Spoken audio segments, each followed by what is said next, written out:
ఓం గం గణాధిపతయే నమః. హాయ్ అండి, అందరికీ నమస్కారం. మనం ఈరోజు ఈ వీడియోలో కార్తీక పురాణము 24వ అధ్యాయము ద్వాదశి పారాయణం గురించి మనం ఇప్పుడు ఈ వీడియోలో తెలుసుకుందాం. ఈ వీడియో కనుక మీకు నచ్చినట్లయితే లైక్ చేయండి, షేర్ చేయండి, సబ్స్క్రైబ్ చేసుకోండి. ఈ వీడియో లాస్ట్ వరకు స్కిప్ చేయకుండా చూడండి. ఇలా చేయడం వల్ల ఈ వీడియో మరికొంతమందికి రీచ్ అవుతుంది. ప్లీజ్ సబ్స్క్రైబ్ మీ, సపోర్ట్ మీ. Thank you for watching. ఓ అగస్య, కార్తీక వ్రతం మీద ఆసక్తి ఎవరికి ఉంటుందో వారికి కార్తీక మాసమందు వ్రతం ఆచరించిన ఫలితము హరిబోధిని ద్వాదశి వల్ల కలుగుతుంది. సకల తీర్థ స్నానాల వల్ల ఎంత ఫలితం ఉంటుందో అంత ఫలితం ద్వాదశి వ్రతం వల్ల కలుగుతుంది. అన్ని రకాల యజ్ఞాలు చేయడం వల్ల ఎంత ఫలితం ఉంటుందో అంత ఫలితం హరిబోధిని ద్వాదశి వల్ల కలుగుతుంది.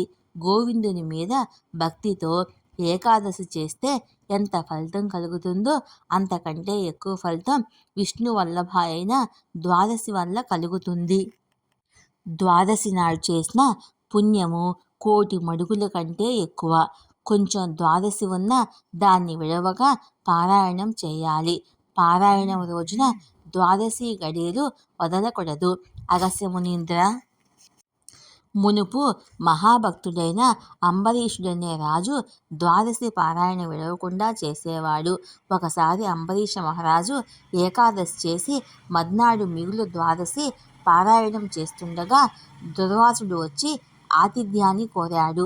అప్పుడు అంబరీషుడు, స్వామి, ద్వాదశి పారాయణ ఎక్కువ ఫలితాన్ని ఇస్తుంది కనుక త్వరగా రమ్మని ప్రార్థించాడు. ద్వాదశి గడియలు వెళ్లకుండా వస్తానని స్నానానికి వెళ్ళి తిరిగి రాలేదు. ఆ రోజు పారాయణోచితమైన ద్వాదశి గడియలు తక్కువగా ఉన్నాయి. అతిథిని విడిచిపెట్టి ముందుగా పారాయణం చేయడము న్యాయం కాదు. బ్రాహ్మణుడు అగ్ని సదృశ్యుడు కాబట్టి ముందు భోజనం చేసి శాపం ఇస్తాడు.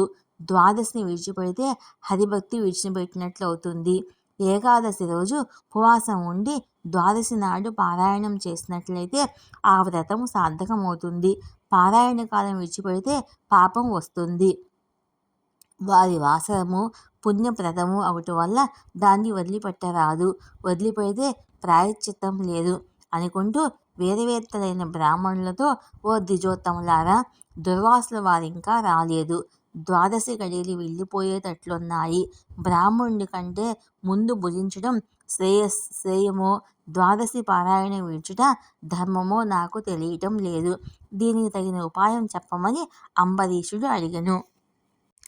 ధర్మజ్ఞులైన బ్రాహ్మణులు ఏది మేలో ఏది తప్పో బాగా ఆలోచించి, రాజా, ద్వాదశిని భోక్తకును అతిథికిని బ్రాహ్మణుడికి అన్ని భూతాలకు పరమేశ్వరుడు అగ్ని రూపంలో గూఢంగా ఉన్నాడు. ఆకలిగా ఉన్నవాడు ప్రాణవాయువు అనుగ్రహం వల్ల జఠరాగ్ని మండుతున్నప్పుడు 4 తెగలైన ఆహారమును భుజిస్తున్నాడు. అగ్ని ఉంటేనే ఆకలి పుడుతుంది. జఠరాగ్ని ప్రాణవాయువు వల్ల ప్రేరేపితమైనప్పుడే ఆకలి దప్పికలు ఏర్పడతాయి. అందుచేత ప్రాణహితమైన అగ్ని సకల దేవతల చేత పూజింపబడుతున్నది. అగ్ని భూతాల్లోనూ ఉంది కాబట్టి అన్నీ తప్పకుండా అర్పించాలి. ఇంటికి వచ్చిన అతిథి చండాలుడైనప్పటికీ వాణ్ణి విడిచి భుజింపరాదు.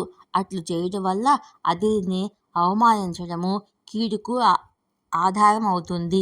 ఒకవేళ దుర్వాసుడు కోపించలేకపోయినప్పటికీ అంతకంటే ముందు భుజించడం న్యాయం కాదు.